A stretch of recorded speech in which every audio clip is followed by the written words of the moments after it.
Alf, when I talk about sports card breaking and some of the downsides, or a lot of the downsides, who would have known that there is an absolute treasure trove of these stories over on Reddit? We make a video on this probably every week, once or twice a week. I could make a video every single day just talking about different Reddit posts that are there. But we are going to zone in on one story that I found that was really interesting. And I know for all of you folks that do enjoy breaking, this is going to be a really well-rounded story from somebody that got into breaks and kind of tells his tale from start to finish. And no, it's not all negative. So we're going to dive in, understanding the mindset, and bring all of this full circle. Before I dive in, huge thanks to channel partners. PSA! You've never graded with PSA before, $25 off your first submission over there. SCD25 code at the shipping and billing screen. And maybe you've graded with PSA, but tell a friend. Spread the wealth. Get the discounts out. All the hobby discounts down in my video description, as well as in the pinned comments, whether you're looking for supplies from Card Capsule, grading, PSA, SlabMags. We've got a Sports Card Dad promo code for SlabMags to get you 10% off over there. All the discounts, my friends, are at your fingertips. Speaking of, Pristine Auction, SCD code $25 off your first buy over at Pristine. All the sports cards, non-sports cards, sports memorabilia, pop culture goodness. I've got a signed hoverboard right up here above me that's signed by the main cast from Back to the Future. All the goodness over there, SCD25 code at Pristine Auction. All right, I'm going to read this story out, and while I'm doing it, I'm going to flash kind of feel-good junk wax era cards so you have something to smile about as we're listening to this story. This is kind of like one of those pharmaceutical drug commercials where they're talking about all the different side effects, but then on screen they've got a family like playing out in a field, flying a kite with like their family dog running around and just with the huge smiles on their face while they're talking about diarrhea and all the side effects from the drug. It'll be kind of like that. All right, let's fire this thing up. All right, so this Reddit poster said, I am 42 years old, got back into the hobby about a year ago when my 9-year-old son expressed an interest in cards. Like many of you, I was an obsessed collector throughout much of my childhood. Binders and binders of NBA hoops, Topps baseball, and chasing Bo Jacksons and Michael Jordans and some Marvel X-Men cards thrown in on the side. It was a blast. Does this sound familiar? This is probably like half of the viewership in my channel falls into this age bracket with exactly the same type of experience. As he said, it was a blast. All my extra money went to my local card shop in Ohio or packs at Kmart when that's all I could afford. Man, RIP Kmart with the blue light specials. I still have the binders of junk wax, still flip through my Jordans from time to time. Skip 30 years later. About a year ago, my son and I went to our local card shop here in Maryland where I live now. My first reaction, what the hell is going on here? Decent hobby boxes are $300 minimum. Good ones over $600 for one box, and you don't even get to rip that many cards? No, this can't be true. So then, Walmart and Target seems like a likely next step. Surely the retail boxes and hangers aren't as bad as people say they are. We spent hundreds and hundreds of bucks at the big box stores over several months. Love the rip. In the parking lot or at the dining room table, the crinkle of that wrapper, the anticipation. This guy's a really good writer, by the way. My goodness, what a drug. But we got basically nothing. He's talking about the retail boxes that he opened. I mean, after scores of packs, truly nothing, except for one. Shout out to that LeBron Crown Royal, not for sale, not for trade. A coworker of mine told me about Whatnot. She buys clothes and shoes there. I checked it out, but did not immediately jump in. It was a weird little place and hard to figure out. I think this is actually pretty common. People my age too, just with live streaming, live selling, that's not using an app to buy stuff. If you're 20 and 25, that's probably like easy peasy. This is something that's very easy to pick up on.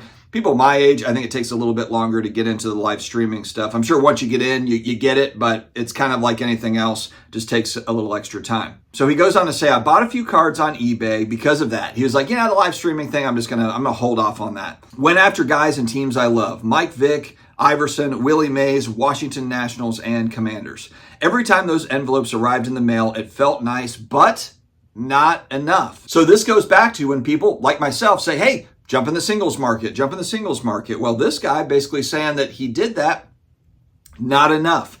And my son got literally almost no joy out of opening an eBay package. It felt like buying, not the chasing I was used to from my childhood. Still fun, but if I'm being honest, a little empty. So one night after my wife and kids went to bed, I took the plunge, finally connected my credit card to my Whatnot account and jumped in. And you could plug in any live streaming, Whatnot, Fanatics Live, whatever. And then he says, my God, The first few weeks were an insane ride. Sounds like an exaggeration, but it's true. I'm not going to name all the breakers that he has listed in the article because some of it is negative and it's his own experience. I jumped into a multi-sport break where you buy a football team, but you get the other teams in that city. I paid a wild amount for that spot. I think it was like $350. But I also received the thrill, the wheels spinning to see which team I would get. The sweat of the host teasing each card, not giving it away till the last possible second. The subtle camaraderie of all the other guys in the chat egging each other on, licking wounds, talking about the game that's on TV and the teams we love. It all felt so fun. And if I'm being honest, I was probably a little lonely that night. It felt cool to connect with some guys from around the country interested in the same stuff. Politics suck, sports are limited to certain days, and there's no friends to hang out with at 10 p.m. on your average Tuesday night.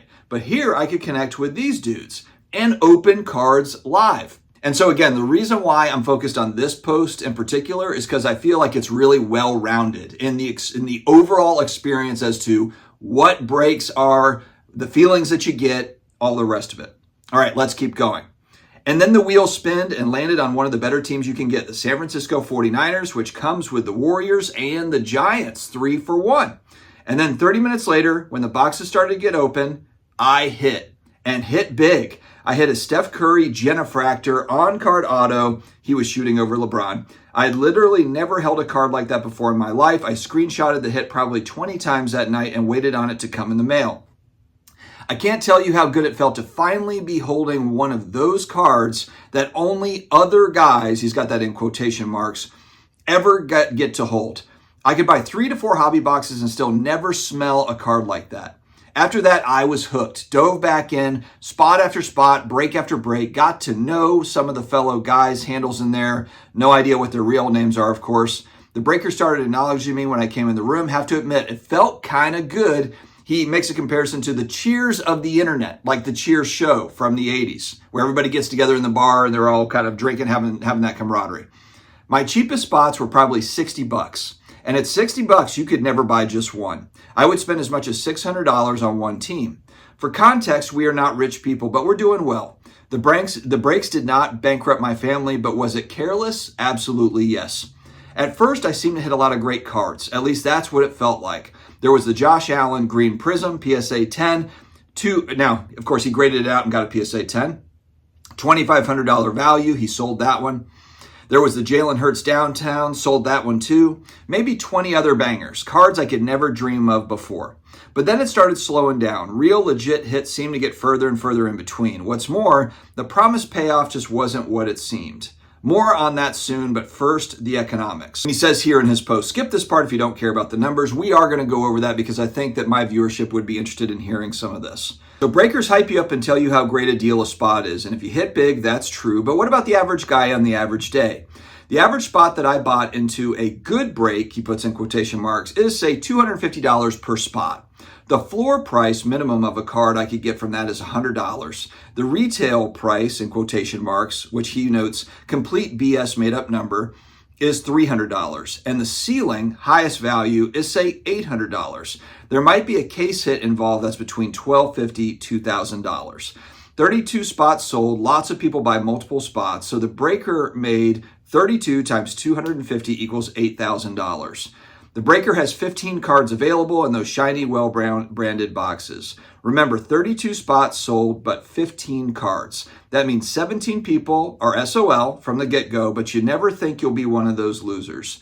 When the break starts, it's a blast. You see auto cards come out, numbered cards, but you almost don't want to go to eBay to check them. Because if you go to eBay, you'll find that awesome Kareem auto or that silver Wemby that they go so hype about is an $80 to $150 card.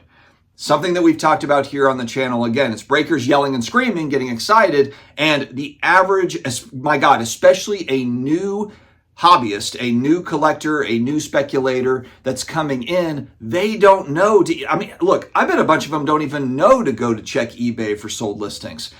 I've been back in the hobby for about 7 years.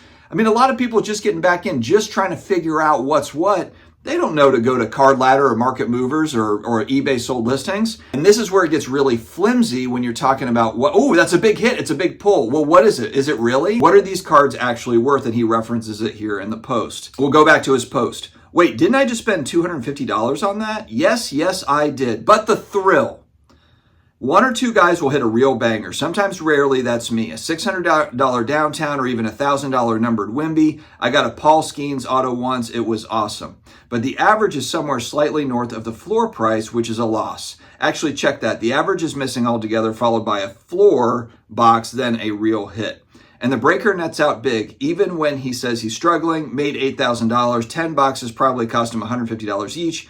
3 cost him $250, 2 cost him $1,000. So he made a little less than $4,000 in an hour. Sure, he has some expenses to cover still. Not a bad business, 24 hours a day. Now, let's also kind of mix in here. We've got breakers that are opening up new product, and then we also have breakers that are kind of opening up repacked boxes. And so many breakers do both of these things. All right, back to his post. The breakers know it takes more than value and comps to keep you coming, so they bring the psychological heat. This kind of reminds me a little bit of kind of like you're at the car dealership, and you're going back and forth with like the finance guy and the salesperson. Look, this is just sales. When it comes down to it, this is just sales stuff. So he writes, some of them yell and scream and set really short clocks to force people to make quick decisions without comping. That's interesting. Some of them seem to be cool guys who only hang out with other cool guys and welcome you into the cool guys club.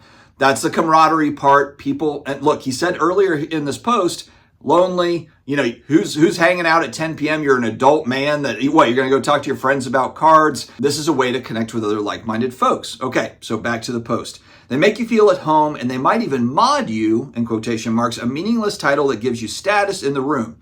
In the back of your mind, you wonder if they actually are making fun of you, the rubes spending all their money. They might even detest you. You can hear it in the back of their voices as they scream, chat, what are we doing here? But you suppress that thought. Thoughts like that are for losers, not for cool guys. Whoever wrote this, this is great writing. Fantastic writing, because again, the reason why I want to talk through this post in particular is because I do feel like it touches on the good parts, the highs, the lows. And look, right here at the end of the post, time to wrap this story up. Bottom line, all in all, I spent $25,000 plus over several months on Whatnot, an insane amount that we could not truly afford. However, I probably got between $18,000 and $30,000 worth of cards. So this is actually, if we're looking at breaks, repacks, whatever, this is actually somewhat of a success story. Even though he is telling you kind of the ins and outs of how it works and what to expect, the fact that he got, on the low end, $18,000, yes, he lost, and maybe on the high end, $30,000, where maybe he came out a little ahead, I think many would say that this is actually somewhat of a win. So what's the problem, he wrote? The problem is liquidity. You have to remember, these cards don't sell right away, and certainly not at their last sold market price. They sit around forever and ever in your office or on your dining room table or wherever you can hide them from your wife. List as a buy it now for the price you really want on eBay. Someday, someone will pay close to the comp price, but in the meantime, you wait, and your money is tied up.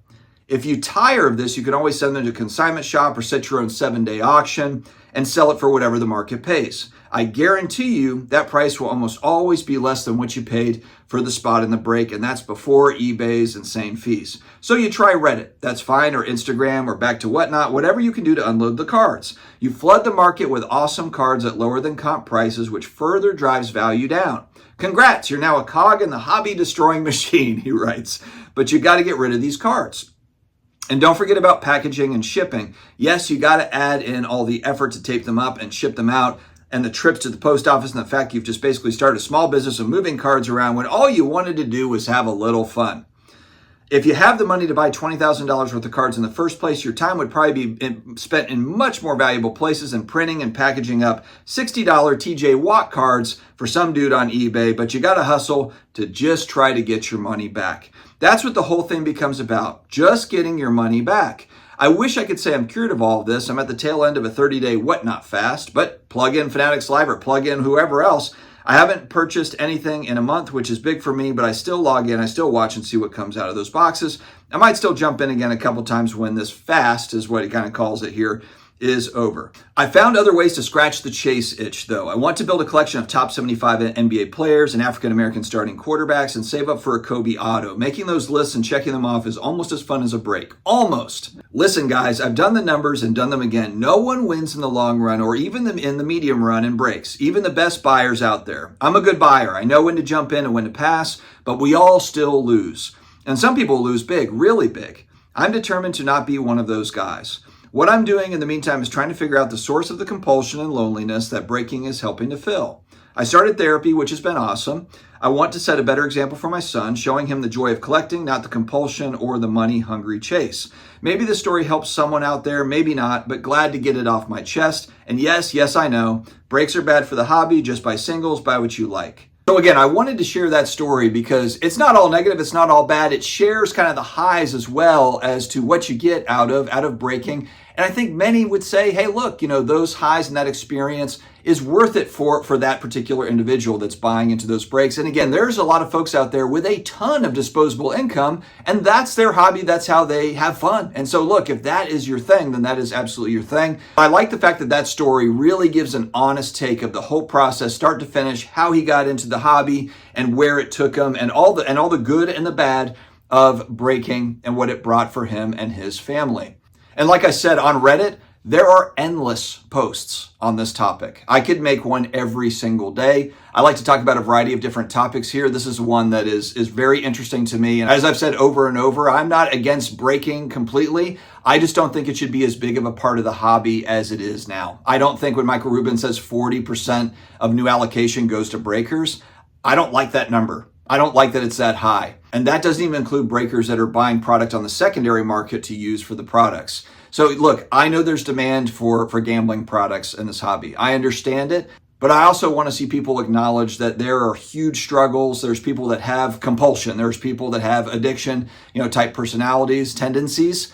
And it's just something that we need to pay attention to as a hobby. And it's not something that I think that we need to really put on a pedestal as how we're going to 10x this hobby. It really isn't. Like I said, Fanatics talks a lot about adding more collectors into the space. They are doing marketing on that side, but I don't think it should be a 50-50 split like between new gambling customers and new collector customers. I think it should be more like 90-10. 90% collector focused marketing and trying to bring people in that way and really kind of pushing the collector focus like a Burbank Sports Cards is with their huge singles inventory, singles system that they built out there in Southern California. And other stores are doing exactly the same thing. I just think that, yes, this will always probably be a part of our hobby. It just should not be a huge part of it, in my opinion. That's just where I stand on this. Friends, thank you for joining me today. I hope the story was interesting. Let me know your thoughts in the comment section below. Stay healthy, stay awesome, and I will talk to you again later. Beetlejuice.